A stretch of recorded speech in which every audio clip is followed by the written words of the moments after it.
Good morning. Two hands, where I'm going to call a two bet pre-flop from the button. And in both of these hands, we get it all in before the river. So, hand number one, I get 10-9 offsuit.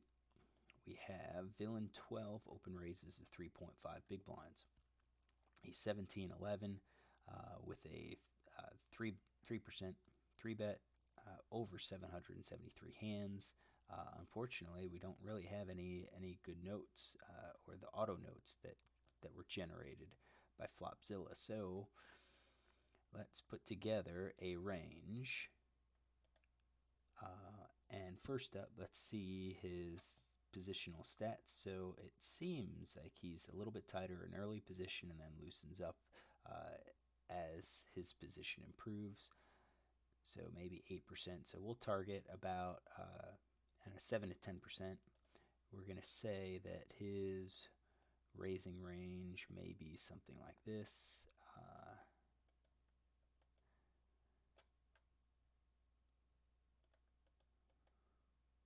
That's a little wide.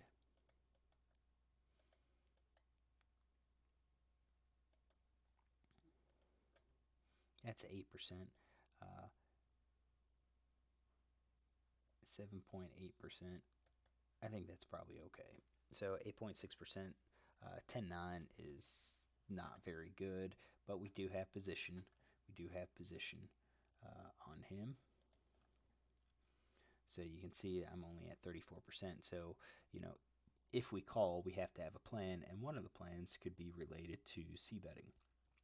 He c-bets flop 51% of the time when he's out of, and it doesn't seem to matter if he's in position or out of position. So, kind of a plan would be if I call, I may be able to take the pot away no matter what comes on the flop if he checks. Because I would suspect he's going to bet his made hands and draws.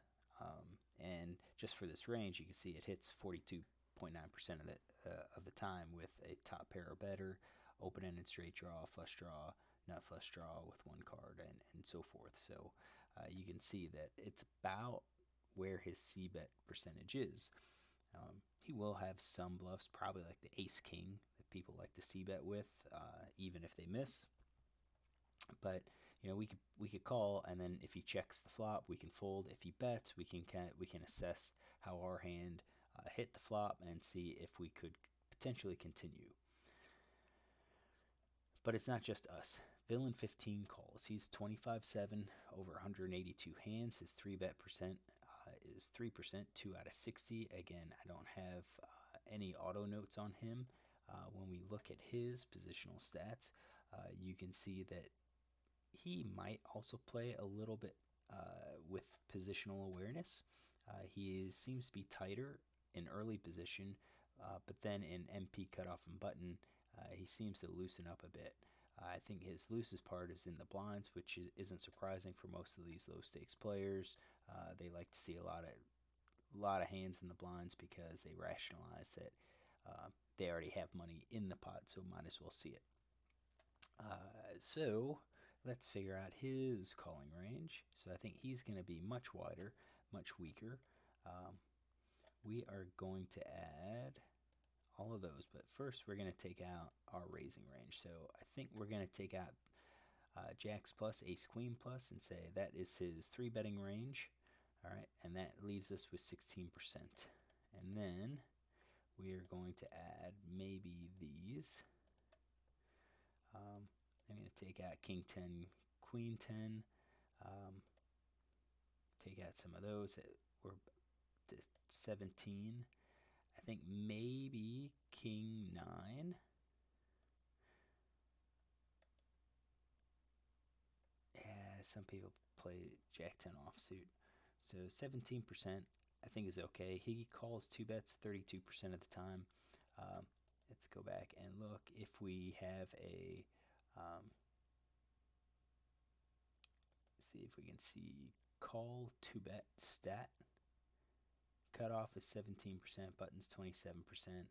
So I think we're probably missing hands. Maybe if we add in all of the offsuit aces, I think that's too much. So maybe ace 10 offsuit.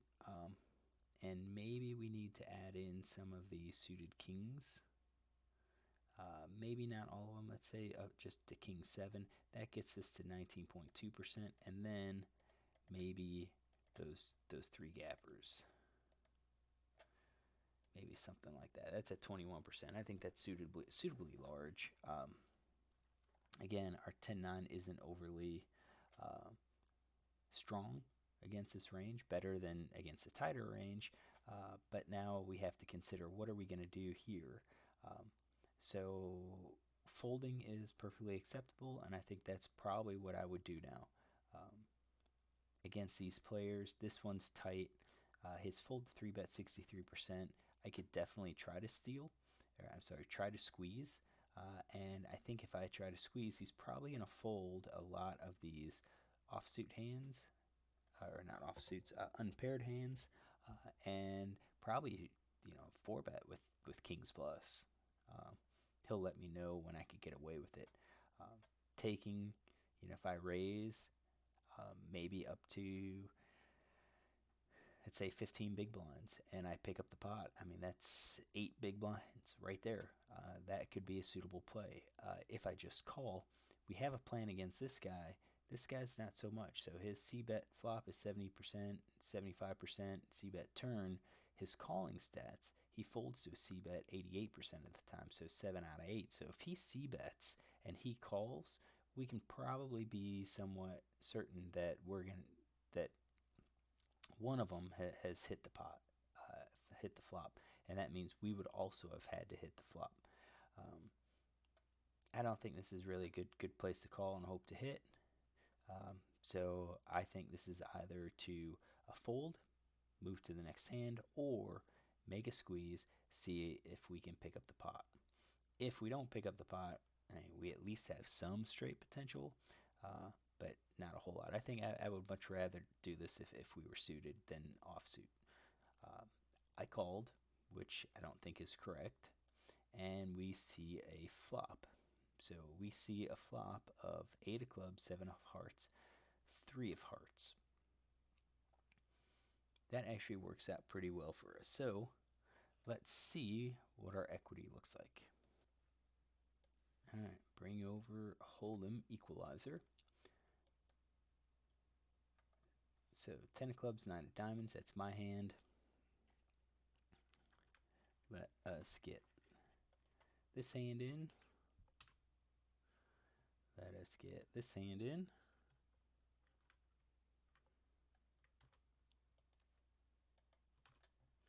All right, so you can see pre-flop, I'm only at 25% against all of them. On this board,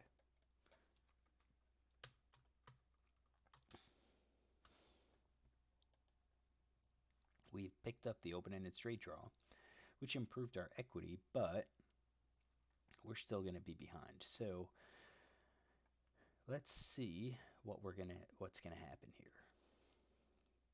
I am going to guess that this player is going to bet all of his top pair plus top pair, over pair, 2 pair sets, his flush draws, his open-ended straight draws, maybe his gut shots. It's small. It's Jack 10.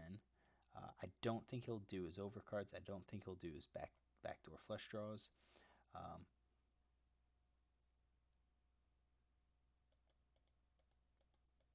You've got your combo, so I think he's going to c-bet with 52.6%.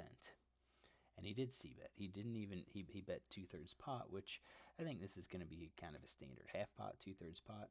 I think that is top pair plus, flush draw, open-ended straight draw, gut shot. Maybe not the gut shot, but I think he's betting. He's representing that he has more than likely an overpair on this board. So we're looking at 9s, 10s, jacks, queens, kings, and aces. This next player called. So here's our board. And the question is, what is he going to call with? Now, remember, he has folded 7 out of 8 times, and now he calls. So I think him calling could be anywhere from maybe a pair, maybe a pair. I think a flush draw, open-ended straight draw. I don't think a gut shot's really going to call over cards. I don't think they're going to call. I think he is calling with a lot of solid hands. I think I'm going to get rid of the weak pairs. I just don't think the weak pairs are going to call. I think if we have the weak pairs, I think it's related to like your eights, with the heart draw. So all your suited 8x hands. And he didn't raise. So I think that goes with the set, two pair, over pair, top pair, middle pair. Middle pair's a 7. He might call at least once just to see what's going to happen. So now that we have those, it's I'm gonna clear. So now that we have those, it's how do we face against that? Well, let's take a look at updating our ranges. So that's 1. Here is range number 2. And you can see that, double check that, I'm not really improved at all. So when we calculate these, I'm at 20, just about 25%. At this point, the pot's giving me 23% equity. So, I have to call 9. So I'm risking 9 to win what is in the pot, which is 30. So risk over risk plus reward. So 9 plus 30 plus 9. So I need 23% equity. And according to lists, I'm at like 24, 25% equity. So it's a plus EV call, but not by much. I think we could fold this, knowing that we could be behind.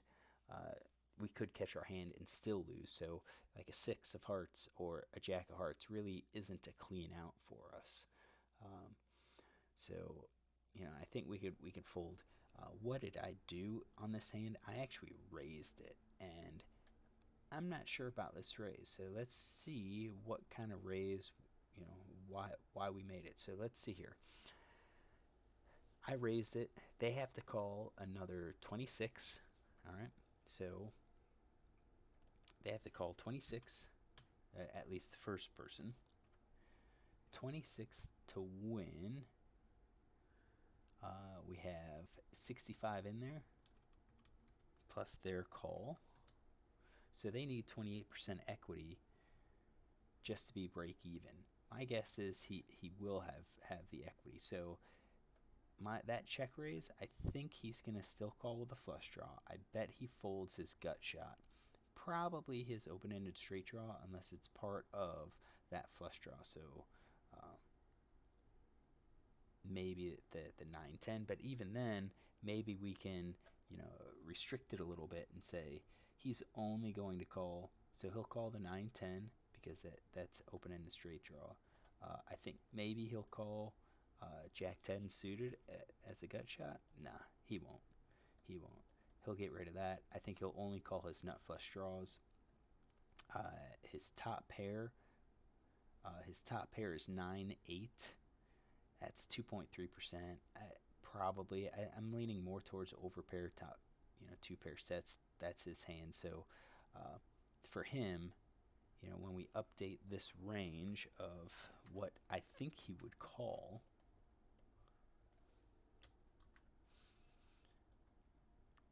$45%. He's getting the odds. This is, just elementary, probability. He's getting the odds to call. If that's what he's going to call, does he do that? He did call. What about list player? Again, now his odds just actually improved. So the pot even got higher for him. So he's got 26 to win, uh, 91 plus the 26, which was his call. So he only has to be good 22% of the time to make this call good. With that raise, I think he will likely fold his middle pair. And once we have a raise and a call, I could see him getting rid of his top pair, with the exception of maybe ace X and maybe king X. I think he gets rid of those. Uh, that's the top pair part. Uh, his flush draw is definitely going to call. Is it going to be all of the flush draws? Is it going to be all of the open-ended straight draws? I don't know. He's definitely looser. He's definitely more passive. Probably not all of the flush draws. Probably not all of the straight draws. So let's get rid of these. Let's hear of 3, 4, 5, 6, 4. We'll leave the 5, 6 because he's got flush draw with the open-ended straight draw. We'll get rid of 8, 5, 8, 6. We'll get rid of 9, 6. I think will work with the flush draw because, again, open-ended straight draw plus the flush draw. 9, 8, I think he would fold. 10, 8 would fold. 9, 10 would call. Jack 9, probably not. Jack 10, I'm going to say no. I think these queens, probably not. This guy may call with the king. So he may call with the ace flush and the king flush. And I think we'll leave it there. And we'll leave all the open-ended straight draws. So he's calling at 18%. And with that range of his calling, he only needs, 22%. He's getting it. So you got 39% right now for this first villain. You've got 35% for the second villain. I'm just like way behind. I made an aggressive play. Both of them called. Now we do have to account for the fold equity because he was going to fold, some of his hands. He was going to fold some of these hands, but against him, if a heart comes, I can probably get him off of the top pair, over pair, two pair hands. I think he would likely just fold. This player, having that second player come in, is even harder because now that took the heart draw away from me. So we're just kind of in a bad spot. We're hoping for a non-heart, jack, non-heart, 6. So I got it. Got the 6 of clubs. So just right up against that range, I jump pretty high. Now, the pot's 117 big blinds. I've got 80 big blinds left. That's the effective stack. Now we have to think, what are we going to do with this hand? Well, it's going to kind of depend on what everyone else does. So I think if everyone checks to me, I think all I can do is just shove. I am ahead now. I think any draws, the heart draws are going to call. They're going to be behind. They've got one card to catch the heart. And I think that's the plan. If someone bets, I think we're going to have to call. I think we're going to have to get it all in. This is the spot to do it. So villain 12 checks. I think he's going to check probably his entire range here. Possibly including the straight, although I doubt it. I think the set's going to slow down. Two pairs going to slow down. Over pairs going to slow down. Top pair, I think, is going to slow down. I think all those straight just made it. It looks like someone has a 9-10 or possibly a 9-10, so they're gonna call. I think he'll just check. Same thing. I think he's gonna check the flush draws, check his own open-ended straighter. Got shot. So other than the straight, I think he's gonna basically be checking his entire range. Villain 15 checks as well. When we think about what hands he's going to check with, again, I took the lead on the flop. I think he's going to check his entire range, which leaves us to bet now. So I bet all in. Villain 12 folded. So with him folding, I think he would probably call his sets, but I think his two pair, overpair, top pair hands probably gonna fold. Uh, I mean, you've got a second player here. He doesn't seem like he's a crazy player. He's definitely a winner. Uh, when he wins, he's 151% when it gets to showdown. Um, Again, I think he's maybe an overpair. I gave up his flush draws. His flush draws. If he had the ace, he would have called. So he's done.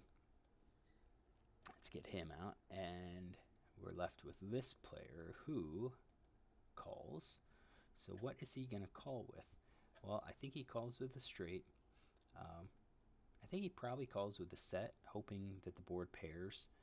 Two pair with a 7-8. I think I've given him a reason to fold his two pair. I think he's going to fold his overpair, his top pair. I still think he calls his flush draws.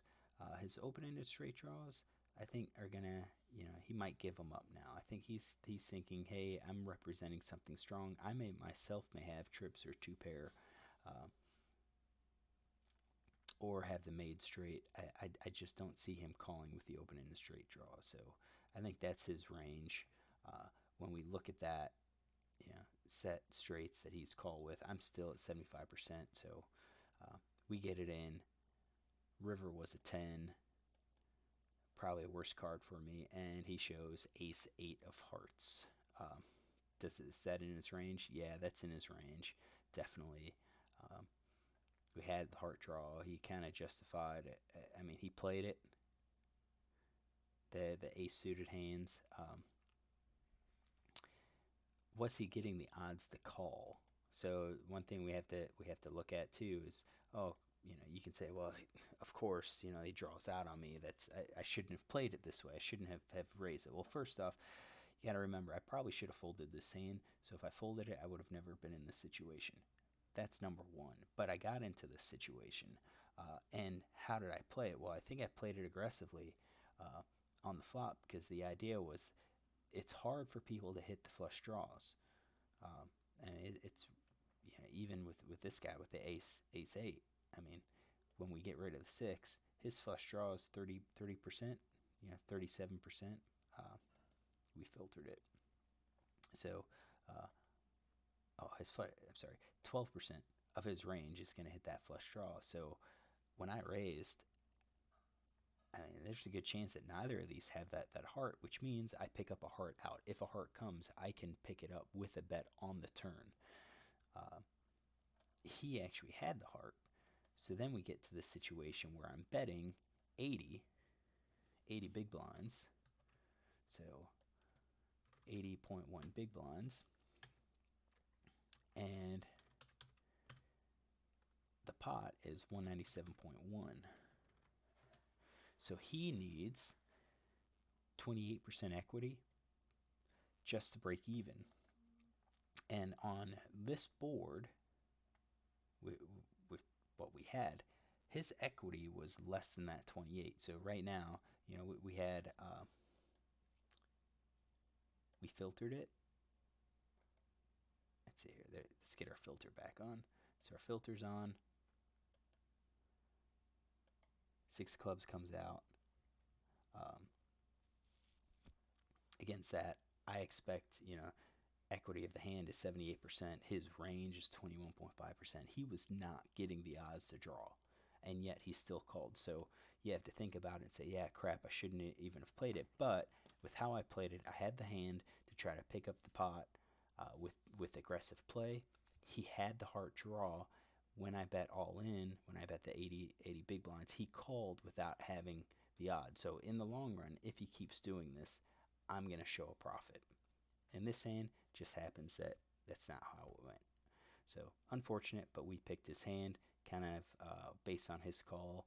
At that point, we knew we were up against a heart draw, and we're hoping not for the heart on the river. All right, so that's hand number 1. Let us clear this out and look at hand number 2. All right, hand number 2, I got pocket jacks on the button. We have villain 2, opens to 3.8%. I've got 46 hands on him. He is 29 with a 3 bet of 6%. He does look like he plays position, so he's played a lot of hands from the cutoff. Played fewer hands than the MP, only 1 out of 13 in early position now. With the 46 hands, it could be that he was getting lucky with hands in the cutoff and unlucky in all these other positions. But with these stats, I'm going to assume that he does play position. Also, he's raised 50% from the cutoff. So this player is probably doing somewhat of a decent range. Maybe we're going to probably take out that 10 jack offsuit hand. That's 20% with all of the suited aces. Maybe king 10 in there.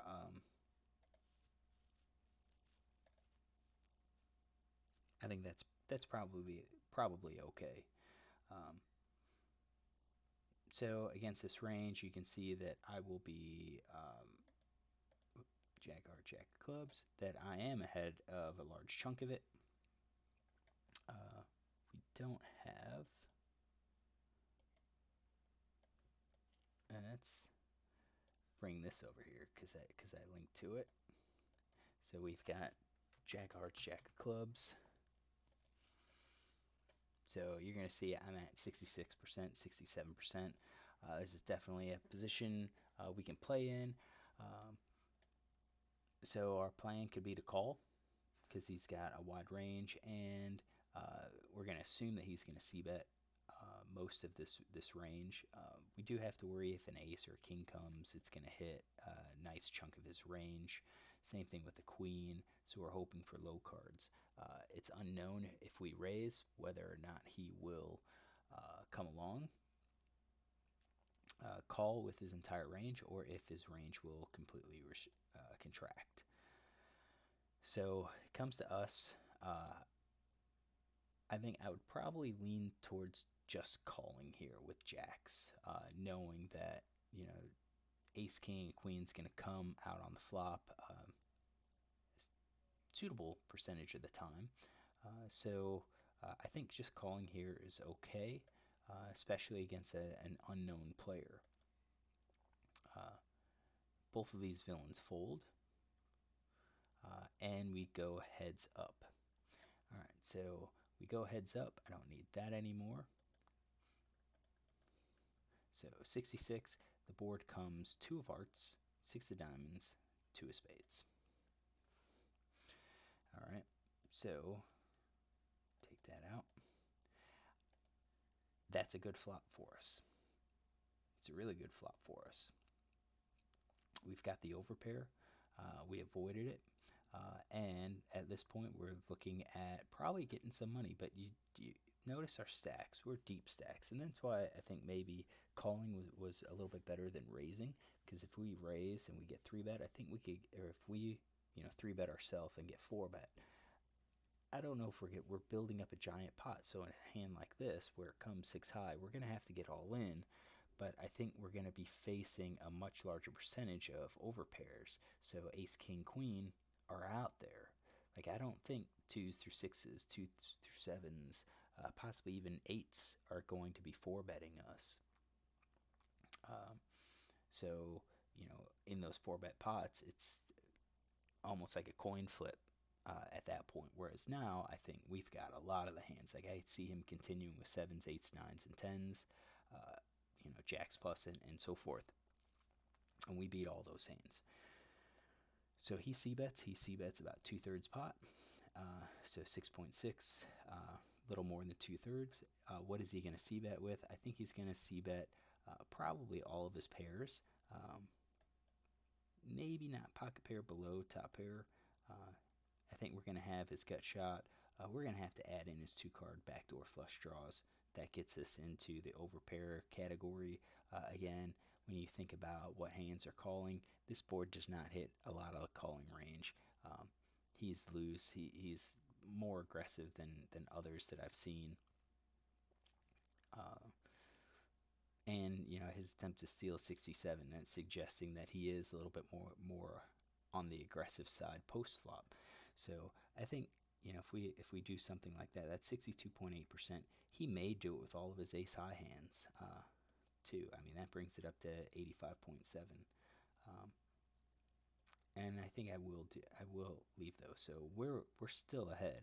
So our question is, what do we do? Do we just do we call or do we raise? Well, I think we can think about, if we raise, he's just gonna fold all of his ace high hands, probably his two card backdoor flush draws. He's just gonna fold and say, you know what, it's not worth it. I'm representing an overpair. I think he'll probably fold his top pair hands, pocket pair below top pairs, all of his ace high. I think his overpairs are gonna call, um, maybe even raise. Three of a kind's definitely gonna call. Full house quads. I mean, all of those are gonna definitely call. So I think if we raise, we're gonna get a lot of folds. Whereas I think if we call, we may be able to get one more bet out of him uh, on the turn. Now, granted, I think ace would be a horrible card for us. But I think a king or a queen might actually be somewhat decent. I think he's got a lot more aces in his hand than kings or queens. Uh, so I think we could call and uh, just kind of see what happens. I didn't do that. I raised, and I didn't even raise very large. I raised 17.6 big blinds. All right, so I did. Let's see here. So I bet 17.6. He has to call. Let's see here. What's the difference between that? About 9.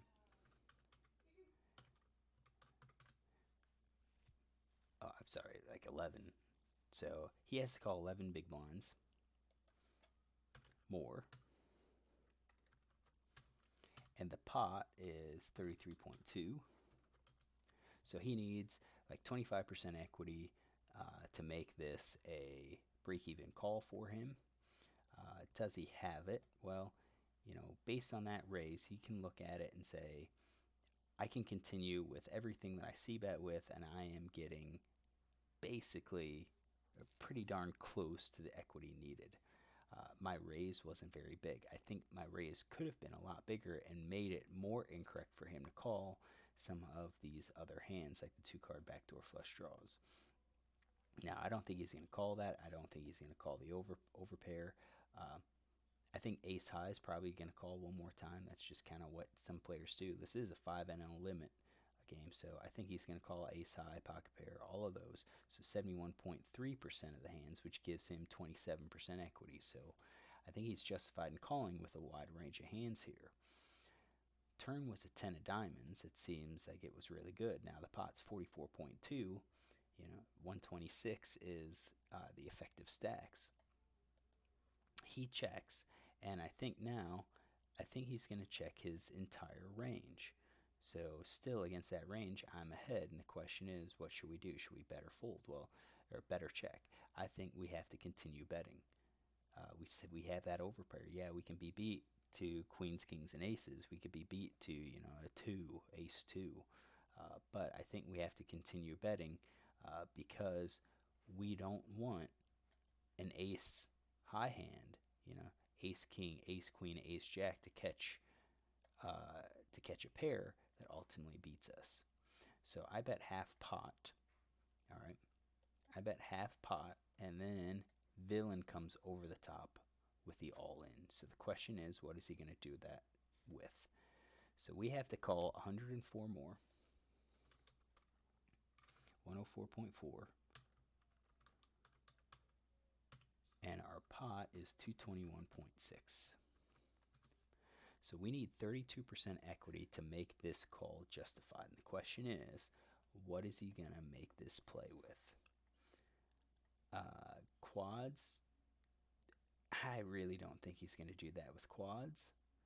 I mean, it doesn't make sense for him to shove like that with quads. But I think if he's going to do it with, let's say, 3 of a kind, ace 2, that I also think he's probably going to do it with a full house and quads. Although with a full house, he's got 10s and 6s. I think these players, that's how they play. When they hit a solid hand, they just shove all in and hope that they get called. Is the overpair gonna play like this? The overpair might play like this now, um, but I don't think two pair. I don't think top pair is gonna do it. I don't think like ace 10 is gonna play like that. Pocket pair. I don't think any of those. The flush draws maybe, but again, at these limits, you don't really see the flush draw come over with a huge overbet like that.